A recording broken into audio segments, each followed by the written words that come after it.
तो hello everyone, मेरा नाम कुमार अंबुज है। ठीक है, आगे पढ़ते हैं एनएलएम में। अभी तक हमने जान लिया था Newton second law of motion, हमने पढ़ लिया था। अब पढ़ने जा रहे हैं Newton second law of motion का ही एक छोटा पार्ट, या फिर एक डिफरेंट हमने एक वर्ड बनाया है, डिफरेंट एक थिंग है जो कि हम फिनोमिना हम एक्चुअल लाइफ में देख रहे होते हैं। होता क्या है, देख तो नाम देख लेते हैं, impulse of force. Impulse of force. अच्छा, इम्पल्स ऑफ फोर्स का मतलब क्या है? इम्पल्स ऑफ फोर्स का मतलब है बेसिकली हम जब भी झटका समझते हैं, झटका देना या शॉक देना, है ना। शॉक मतलब कि किसी फोर्स से आप एक इम्पल्स पैदा कर रहे हो, झटका दे रहे हो, ठीक है। तो इसमें क्या होता है कि जब हम एक लार्ज अमाउंट ऑफ फोर्स किसी पर्टिकुलर एक स्मॉल पीरियड ऑफ टाइम में हम अगर किसी बॉडी पे लगाते हैं तो हम क्या कहते हैं, उसको इम्पल्स हम प्रोवाइड कर रहे हैं, है ना। इम्पल्स दे रहे हैं मतलब इसी को झटका दे रहे हैं। किसी पे अगर इम्पल्स लगने का मतलब क्या है, उसे झटका लग रहा है, एक लार्ज नंबर ऑफ फोर्स लग रहा है बट छोटे टाइम के लिए लग रहा है, तो उसके फील होता है, उसे ज़्यादा एक इम्पल्स महसूस होता है, ठीक है ना। एग्जाम्पल्स भी पढ़ेंगे, एप्लीकेशंस भी देखेंगे इसके अंदर, ठीक है। बेसिकली इम्पल्स कहता क्या है, फिजिक्स में देख लेते हैं हम। फिजिक्स की डेफिनेशन क्या है इम्पल्स की, देखो, ए लार्ज फोर्स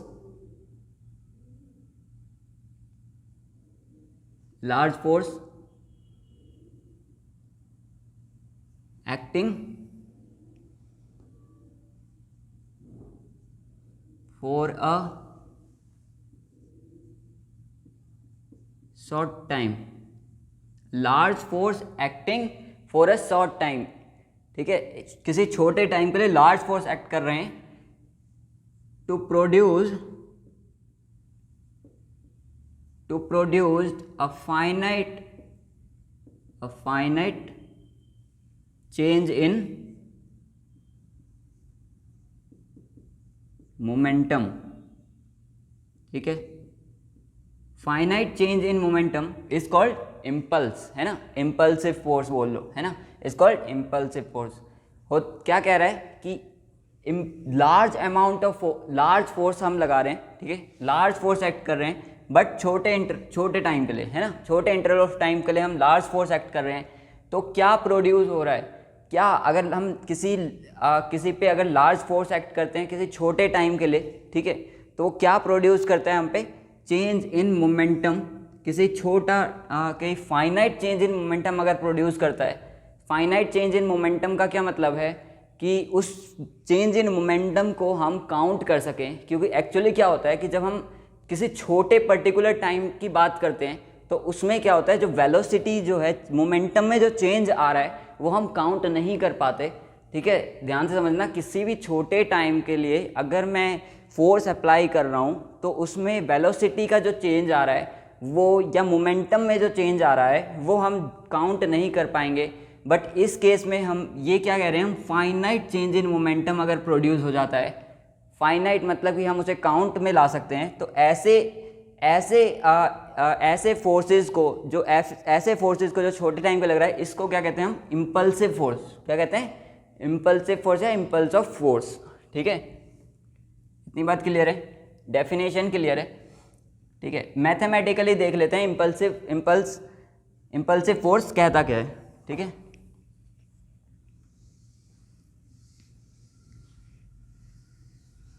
देखो क्या कहता है इम्पल्सिव फोर्स, इम्पल्स, ठीक है। इम्पल्स क्या होता है, प्रोडक्ट ऑफ फोर्स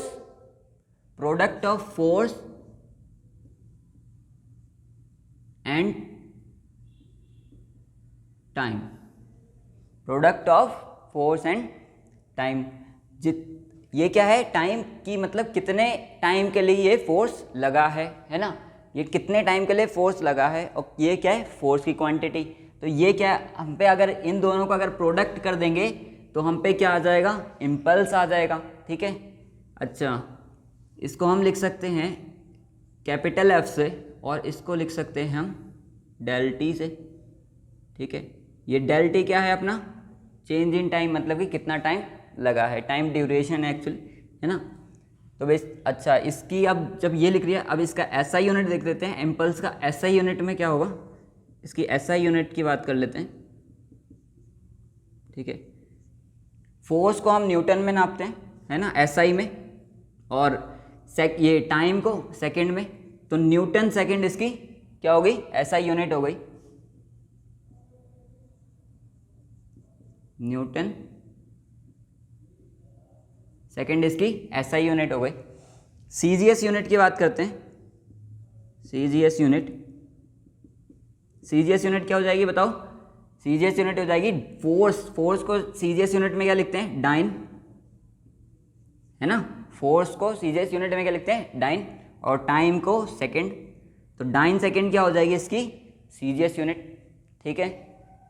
फॉर्मूला पता लग गया हमें, इम्पल्स फोर्स इनटू टाइम, और इसकी एसआई यूनिट, यूनिट किस में नापेंगे उसे, न्यूटन सेकंड में, और उसकी सीजीएस यूनिट ये हो गई, ठीक है। इम्पल्स हमें पता लग गया है क्या होता है।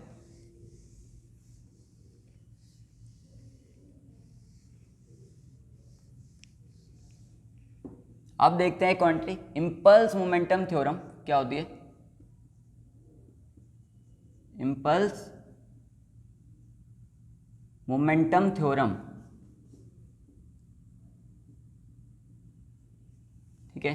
इम्पल्स मोमेंटम थ्योरम की बात करते हैं कि सेकेंड लॉ हमने जो देखा था, सेकेंड लॉ क्या होता, सेकेंड लॉ क्या कहता है अपना, सेकेंड लॉ ऑफ मोशन क्या कहता है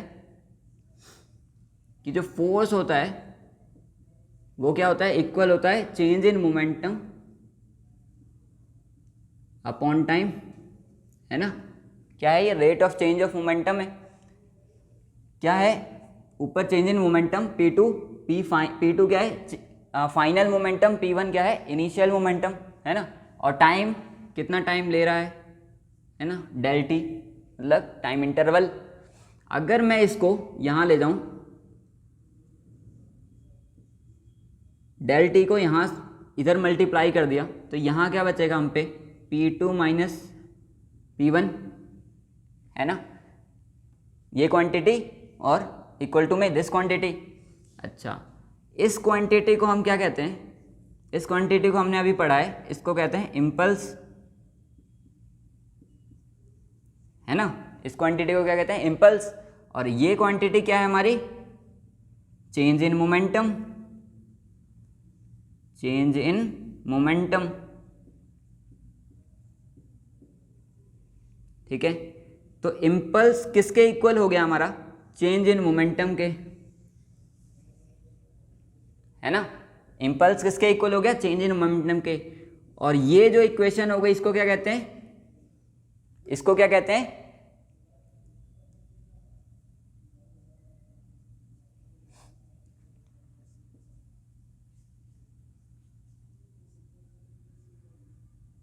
इक्वेशन ऑफ इम्पल्स,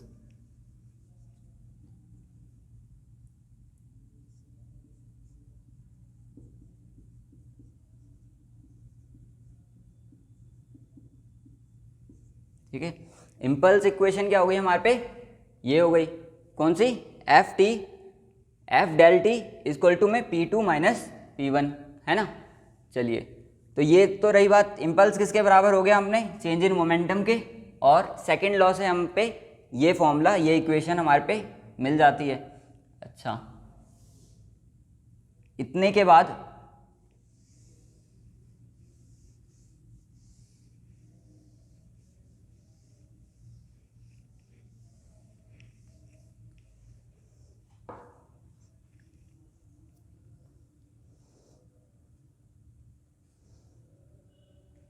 देखो, अगला टॉपिक है हमारा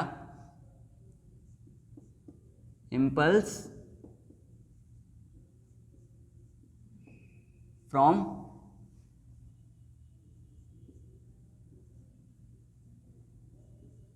force time graph,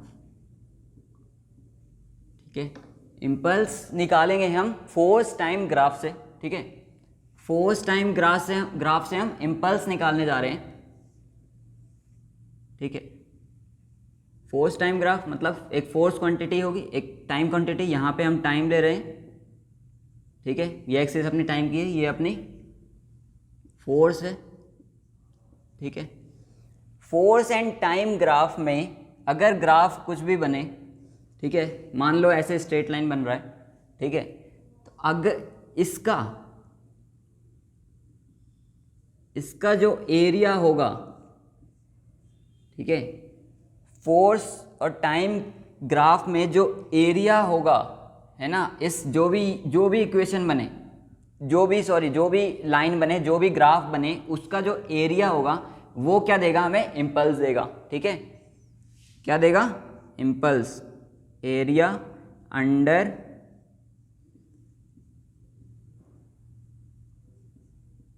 force time graph gives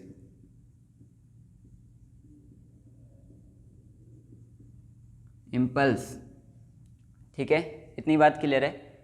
ये जो एरिया जो देगा ये इम्पल्स फोर्स इनटू टाइम जो होगा, मतलब जो इसका एरिया निकलेगा वो क्या होगा, इम्पल्स होगा, ठीक है, इतनी बात क्लियर है।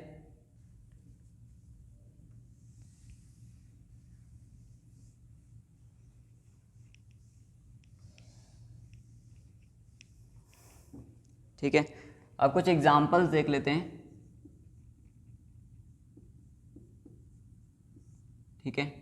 एग्जांपल्स किसके, इम्पल्स के, जो कि हमारी डे टू डे लाइफ में इम्पल्स को रोकने के लिए, ये शॉक्स को रोकने के लिए, झटके को रोकने के लिए हम क्या क्या करते हैं और कैसे इसको, मतलब कैसे इससे जूझते हैं, ठीक है।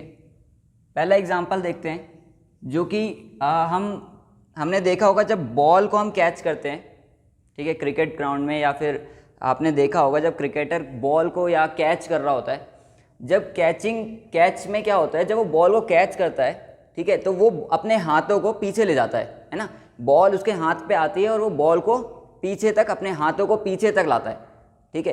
अब वो ऐसा क्यों करता है, वो उसका जो भी ये जो टेक्निक है जो करने की, ये बेसिकली इम्पल्स को कम करने की टेक्निक है, ठीक है ना। जो इम्पल्स जनरेट होगा उसको हम वो कम करेगा, वो कैसे करेगा देखते हैं, ठीक है। देखो, force is equal to P2 माइनस P1 अपॉन टी, ये होता है ना।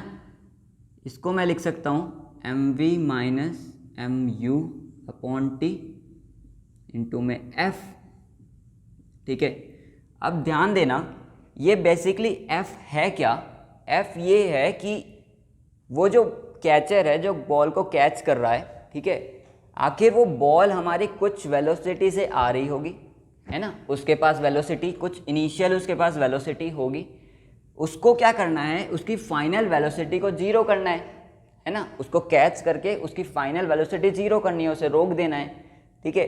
जब वो ऐसा करता है, जब उसकी वेलोसिटी एकदम से वो जीरो करता है, तो उसको एक फोर्स ज़्यादा लगता है, उसके ऊपर फोर्स, अगर मैं इस क्वांटिटी को जीरो कर दूं, ठीक है, उसने क्या किया, इस क्वांटिटी को जीरो किया कितने टाइम के अंदर, मतलब कुछ सेकंड में, 1 सेकंड, ठीक है ना, 1-2 सेकंड में उसने इस क्वांटिटी को जो v से वेलोसिटी से आ रही थी उसको जीरो किया, कितने टाइम के अंदर, कुछ टाइम में, मतलब 2 सेकंड, 1 सेकंड में उसने कैच कर लिया। अगर वो अपने बॉल को हाथ को पीछे नहीं लाता है तो, ठीक है, अगर वो बॉल को हाथ को अगर पीछे नहीं ला रहा है तो उसने उस बॉल की स्पीड को जीरो कितने सेकंड में किया, बहुत कम टाइम में। अगर सपोज वो क्वांटिटी मैं बहुत कम टाइम यहाँ रख दूँ, ठीक है, बहुत कम टाइम यहाँ रख दूँ, तो होगा क्या, ये जो क्वांटिटी है ये बड़ी रहेगी, है ना, नीचे डिनोमिनेटर जो है इसका स्मॉल है, कम है, तो जो न्यूमरेटर है, जो ये टोटल वैल्यू है, ये बड़ी आएगी, ठीक है। जब ये अगर ये बड़ी आ रही है क्वांटिटी, तो मतलब क्या है कि जो फोर्स हमारा बढ़ गया है, ठीक है, वो फोर्स जो लगा रहा होगा बॉल अपने हाथों पे, उसके हाथों पे, वो ज़्यादा बढ़ गया है ना। तो हम क्या कर रहे हैं, हमने दिमाग लगाया, कैचर ने दिमाग लगाया कि जो बॉल की जो हमने स्पीड वहीं रोक दी कैच करने के टाइम, तो उससे क्या हो रहा है, हमारा ये फोर्स ज़्यादा जनरेट हो रहा है। तो उसने कहा इस जो हमने वेलोसिटी ज़ीरो की है उसको इंस्टेंट ना करके इस टाइम जो हमने जितने टाइम में इंस्टेंट हमने 2 सेकंड में अगर बॉल को रोका है, हम इस टाइम को अगर बढ़ा दें, इस टाइम को मतलब उस बॉल को, स्पीड तो हम उसकी कर रहे हैं कम, लेकिन वो टाइम, उसका वेलोसिटी का जो घटाने का टाइम है वो अगर हम बढ़ा दें, उससे क्या होगा, फोर्स, ये क्वांटिटी बढ़ जाएगी, है ना। टाइम बढ़ा देंगे, अब टाइम बढ़ा देते हैं, अगर टाइम बढ़ा देंगे तो हम पे क्या होगा, ये क्वांटिटी बढ़ जाएगी, तो डिनोमिनेटर जो है वो बढ़ जाएगा और ये टोटल वैल्यू अपनी घट जाएगी। इतनी बात क्लियर है ना, है ना। ये वैल्यू अगर नीचे वाली वैल्यू बढ़ गई तो total value as compare to, तो पहले जितने जो भी फर्स्ट हमने कंडीशन ली थी उसके मुकाबले ये क्वांटिटी मतलब घट जाएगी, तो हम पे फोर्स जो होगा वो कम लगेगा, है ना। तो यही करते हैं बेसिकली, हम क्या करते हैं, जो भी हम पहले से जो भी इंस्टेंट वेलोसिटी होगी, ठीक है, जो पहले इनिशियल वेलोसिटी होगी उसको फाइनली हमें ज़ीरो करना है। तो हम क्या करेंगे कि उसकी जो टाइम पीरियड है उसको बढ़ा देंगे, ठीक है। अगर वो हम बढ़ा देते हैं तो हमारे फोर्स की जो वैल्यू है वो घट जाती है, ठीक है। इतनी बात क्लियर है। तो यहाँ पे हम क्या कर रहे हैं, टाइम बढ़ाने से इम्पल्स को कम कर रहे हैं, है ना। इम्पल्स जो जनरेट हो रहा था उसको हम कम कर रहे हैं, ठीक है। इतनी बात क्लियर है। कैचर का एग्जांपल हो गया, ठीक है। दूसरा एग्जांपल देखते हैं कि जो एथलीट होता है, जंपिंग जो जंप करता है, हाई जंप, लॉन्ग जंप जो करता है, लॉन्ग जंप या हाई जंप दोनों, उसमें क्या होता है, जो वो लॉन्ग जंप या हाई जंप के बाद जो यहाँ पे उसकी जो सैंड होती है, जो उसकी मिट्टी होती है जहाँ पे वो कूद रहा है, ठीक है ना, जहाँ पे वो कूद रहा है, जहाँ पे वो लैंड करने वाला है, उस लैंडिंग पे क्या करते हैं, हम मिट्टी को थोड़ा उभार देते हैं, मतलब उसे खोद देते हैं। उस मिट्टी जो होती है वो हमारी थोड़ी सॉलिड नहीं होती है मिट्टी, वो थोड़ी सॉफ्ट कर देते हैं, है ना। सॉफ्ट ऐसे क्यों कर देते हैं उस मिट्टी को, ठीक है। ये ऐसे अगर जंप करता है, इसके ऊपर सैंड है, ये जंपिंग का एग्जांपल है, ठीक है। पहला कैचिंग बॉल, ठीक है ना। होगा क्या, अब जब ये एथलीट जब इस पे कूदेगा, ठीक है ना, जब इस पे कूदेगा तो होगा क्या, अगर ये सॉलिड होती, ठीक है, अगर ये हम ग्राउंड पे, अगर सॉलिड ग्राउंड पे हम इसको कूदाते, होता क्या, जो फोर्स लगता है, अगर फोर्स लग रहा होगा, जो उसकी इनिशियल वेलोसिटी से कूद रहा होगा, वो इंस्टेंटली जीरो हो जाएगी। क्या हो जाएगी, इंस्टेंटली जीरो हो जाएगी। उस सॉलिड पे जैसे ही वो कूदेगा वो फटाफट से जीरो हो जाएगी उसकी वेलोसिटी, और उसको इंजरी हो जाएगी, उसके चोट लग जाएगी। फोर्स बहुत ज़्यादा इम्पैक्ट करेगा उस समय। अब क्या किया हमने, सॉइल को थोड़ा सॉफ्ट कर दिया, जिसकी वजह से क्या होगा, जो उसके लेग्स हैं या लेग्स उस सैंड पे आएंगे तो वो टाइम लगाएंगे थोड़ा, उसे वेलोसिटी उसकी जीरो करने के लिए उस पर थोड़ा वो मिट्टी उसे धसेगी और उस पर एक अलग से फोर्स लगाएगा मिट्टी अपोजिट डायरेक्शन में, और उसकी वेलोसिटी ज़ीरो कर देगी, ठीक है। उसमें क्या होगा, जब उसकी इनिशियल वेलोसिटी से फाइनल वेलोसिटी ज़ीरो करनी है, बट उसमें टाइम ड्यूरेशन हम बढ़ा देंगे, है ना। टाइम ड्यूरेशन बढ़ाने से क्या होगा, ये क्वांटिटी फिर बढ़ जाएगी, है ना। टाइम ड्यूरेशन, बेसिकली हम सैंड को सॉफ्ट इसलिए कर रहे हैं कि जो हमारे वो वेलोसिटी हम जीरो करना चाहते हैं वो हम थोड़ा टाइम लगा के करें, ठीक है। जो टाइम लगा के करें तो हम पे जो फोर्स की क्वांटिटी होगी वो घट जाएगी, ठीक है ना। तो ये अपना एग्जाम्पल हो गया है, ठीक है। तीसरा एग्जाम्पल देखते हैं।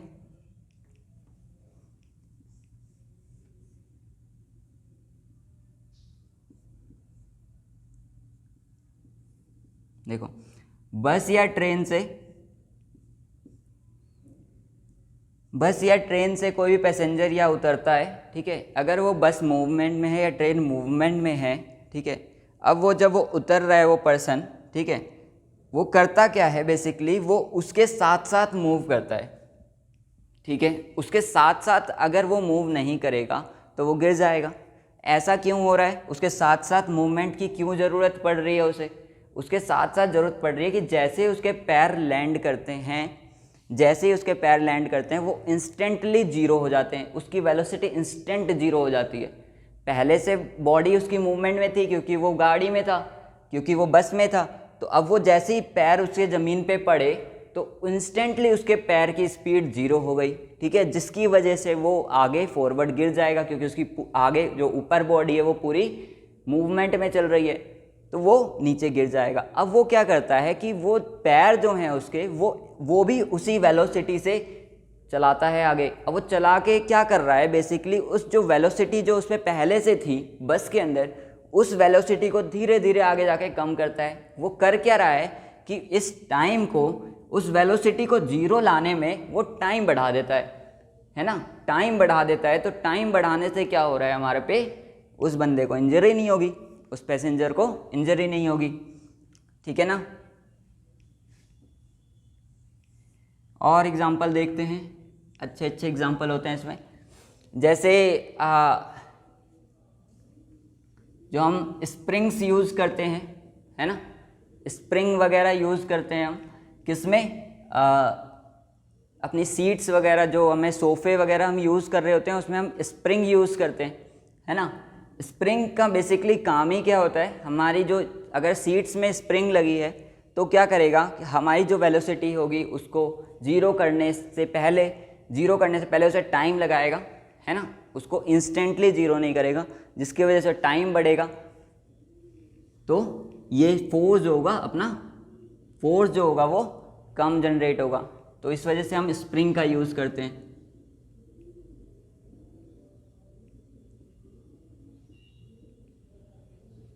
स्प्रिंग इन सीट के बाद हम देखते हैं कि स्प्रिंग इन व्हीकल्स, ठीक है, स्प्रिंग इन व्हीकल में भी हम यूज़ करते हैं इसको।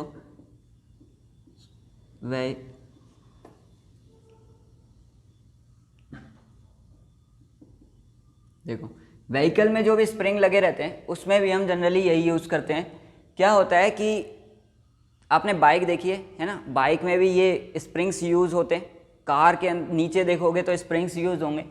बेसिकली वो करते क्या हैं कि हमारे जो रोड, अगर रोड हमारा ख़राब है तो उसकी वजह से क्या होगा, वो जो वेलोसिटीज़ हैं, जो गाड़ी की वेलोसिटी है वो अप डाउन होती रहेगी, चेंज होती रहेगी, ठीक है ना, चेंज होगी, वो इंस्टेंटली चेंज होगी। जैसे अगर रोड स्मूथ है बट एक डंप आ गया, एकदम से स्पीड उसकी घट जाएगी, एकदम से बढ़ जाएगी। उस स्पीड को एकदम से ना घटा के, एकदम से ना बढ़ा के हम क्या करते हैं, उसमें स्प्रिंग्स यूज़ करते हैं। स्प्रिंग्स बेसिकली उस स्पीड को आराम से कम करता है, सॉफ्टली कम करता है, ईजिली कम करता है। तो उससे क्या होगा, टाइम ड्यूरेशन बढ़ जाता है ना, टाइम ड्यूरेशन बढ़ जाता है, उसकी वेलोसिटी आराम से कम होगी, तो जिस वजह से ये फोर्स जो है, वो इम्पल्स जो है वो हमारा कम जनरेट होता है, ठीक है।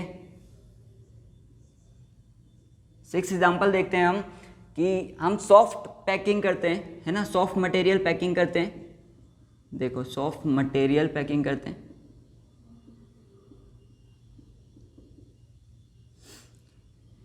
मतलब क्या है कि हम, जैसे कि आपने टीवी वगैरह पे घर में आए होंगे, या जो भी अगर आपने मोबाइल फ़ोन्स मंगाए हैं, या जो भी ग्लासेस या चाइना ग्लासेस जो होते हैं चाइना, उसमें क्या होता है कि जो भी बर्तन वगैरह हो गए तो उसमें हम एक अलग से फॉर्म वगैरह यूज़ करते हैं। पैकिंग के अंदर फॉर्म्स आते हैं, है ना, फॉर्म्स होते हैं, या फिर कुछ एक बबल टाइप स्ट्रक्चर, वो एक थैली आती है, ठीक है, वो यूज़ होती है।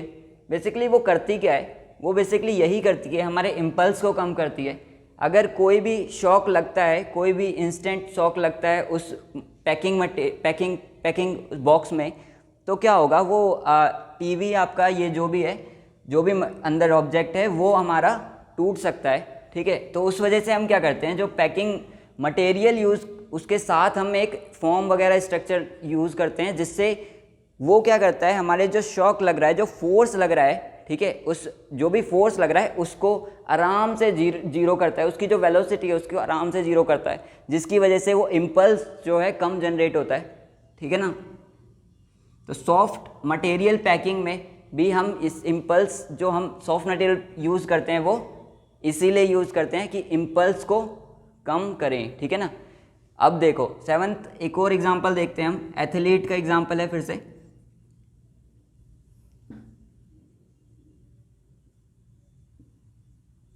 एथलीट क्या करते हैं, जब रनर एथलीट है, अब रेस के वक्त जब रेस एंड हो जाती है, जब रेस एंड हो जाती है, ख़त्म हो जाती है, तब वो रनर क्या करता है, आफ्टर जब रेस ख़त्म होने के बाद भी वो थोड़ा दौड़ता है ना, वो दौड़ता क्यों है, क्योंकि जो उसकी स्पीड होगी, अगर वो इंस्टेंटली जहाँ पे रेस ख़त्म हो रही है वहीं पे अगर वो रुक जाता है तो वो इंजरी, मतलब वो गिर सकता है, ठीक है, उसके साथ इंजरी हो सकती है।